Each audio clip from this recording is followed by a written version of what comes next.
प्रधानमंत्री जी स्वयं अपने ही नाम के स्टेडियम में बगल में अमित शाह के सुपुत्र को खड़ा करके परिवारवाद पे भाषण देते हैं। बोलिए आपको हंसी आएगी कि नहीं आएगी? ये कैसा परिवारवाद है कि 2014 में मोदी जी देश के प्रधानमंत्री बनते हैं और 2014 के बाद से ही दिन दोगुनी रात चौगुनी जो है अदानी जी की संपत्ति बढ़ने लगती है। बार बार एक सवाल विपक्ष पूछ रहा है कि आप ज्वाइंट पार्लियामेंट्री कमेटी बना करके, जिसमें सत्ता पक्ष के लोग भी रहते हैं, सभी दल के लोग रहते हैं, सभी मामलों की जांच करा लीजिए, कांग्रेस के राज की भी जांच करा लीजिए और भाजपा के राज की भी जांच करा लीजिए। यही तो सवाल है ना, इसी पे तो प्रश्न खड़ा कर रहे हैं महाराज। बताइए, मैं प्रधानमंत्री को बहुत गौर से सुनता हूं और मेरे जैसे लाखों करोड़ों नौजवान बड़ी उम्मीद से प्रधानमंत्री को सुनते थे। जब प्रधानमंत्री कहते थे कि भ्रष्टाचार खत्म करेंगे, परिवारवाद खत्म करेंगे और काला धन वापस ला करके सबके खाते में 15 लाख पहुंचाएंगे, हर साल जो है 2 करोड़ नौकरी पैदा करेंगे, तो उम्मीदें बंधती थी।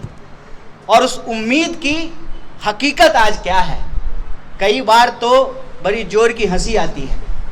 प्रधानमंत्री जी स्वयं अपने ही नाम के स्टेडियम में बगल में अमित शाह के सुपुत्र को खड़ा करके परिवारवाद पे भाषण देते हैं। बोलिए आपको हंसी आएगी कि नहीं आएगी? ये कैसा परिवारवाद है? दूसरे पार्टी में अगर हो रहा है तो परिवारवाद है और भाजपा में अगर हो रहा है तो समाजवाद है। नहीं, जय साहब पे सवाल पूछना परिवारवाद नहीं है। इनका एक मंत्री है अनुराग ठाकुर, अक्सर जो है वो गाली देने के चलते चर्चा में रहते हैं। उनको मंच पे बिठा करके प्रधानमंत्री परिवारवाद पे भाषण देते हैं। अभी कर्नाटक जाकर के परिवारवाद पे बोल रहे थे। आपको मालूम है कर्नाटक के जो चीफ मिनिस्टर हैं उनके पिताजी भी चीफ मिनिस्टर थे। ये परिवारवाद नहीं है।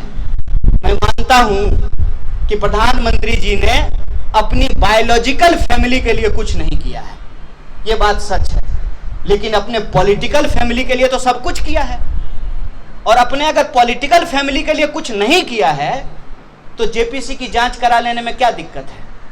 यह सवाल जो बार बार पूछा जा रहा है कि अदानी जी की सेल कंपनी में 20,000 करोड़ रुपया किसका है, इस एक सवाल का जवाब देने के लिए तैयार नहीं है। देखिए, एक बात तो अभी विधानसभा चुनाव का मौका नहीं है तो जो है मैं इसको बहुत विस्तार से इस पर बात करता, लेकिन आपने प्रश्न पूछा तो एक छोटी सी बात कह करके ख़त्म करूंगा।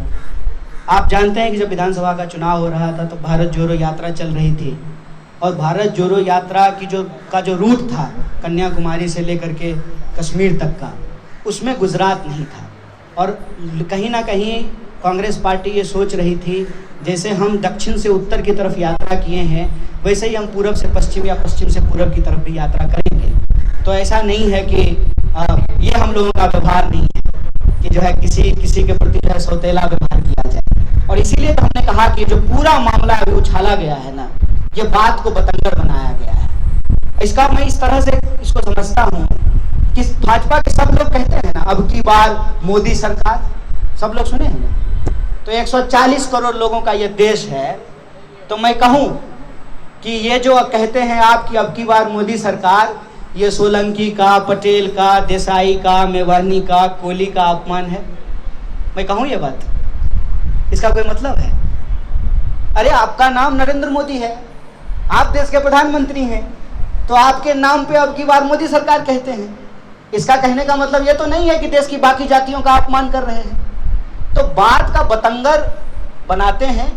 लेकिन जैसा कि राहुल गांधी ने अपने प्रेस कॉन्फ्रेंस में इस बात को स्पष्ट किया कि पूरी यात्रा में हमने प्रेम की बात की, और प्रेम का आलम ये कि मैं आपको बता दूं, वो विजुअल आप जाकर के देख सकते हैं कि भाजपा दफ्तर के ऊपर से भी लोग जो है टाटा कर रहे थे भारत जोड़ो यात्रा को। हमने तो उनके खिलाफ कुछ नहीं बोला। हम कहते हैं कि कीचड़ से कीचड़ को साफ नहीं किया जा सकता है। फर्ज कीजिए कि आप सड़क से जा रहे हैं, आप इंसान हैं, आपको पागल कुत्ता आकर के काट लिया, तो आप पलट करके कुत्ता को काट लेंगे? जिस विचार से लड़ रहे हैं उसी विचार के जैसा थोड़ी व्यवहार करने लगेंगे। हमारा किसी भी क्षेत्र को लेकर के कोई क्षेत्रवाद की भावना नहीं है। कश्मीर से लेकर के कन्याकुमारी तक, गुजरात से लेकर के अरुणाचल तक भारत एक था, एक है और एक रहेगा। और यह संकल्प संविधान का संकल्प है। और वही संविधान हमको ये ताकत देता है कि अदानी जी के पास भले 11 लाख करोड़ का प्रॉपर्टी हो गया हो, उनका वोट भी एक है और हमारा वोट भी एक है। और यह जो लोकतंत्र में बराबरी का अधिकार है, उसको बचाने के लिए हम आपके बीच में आए हैं।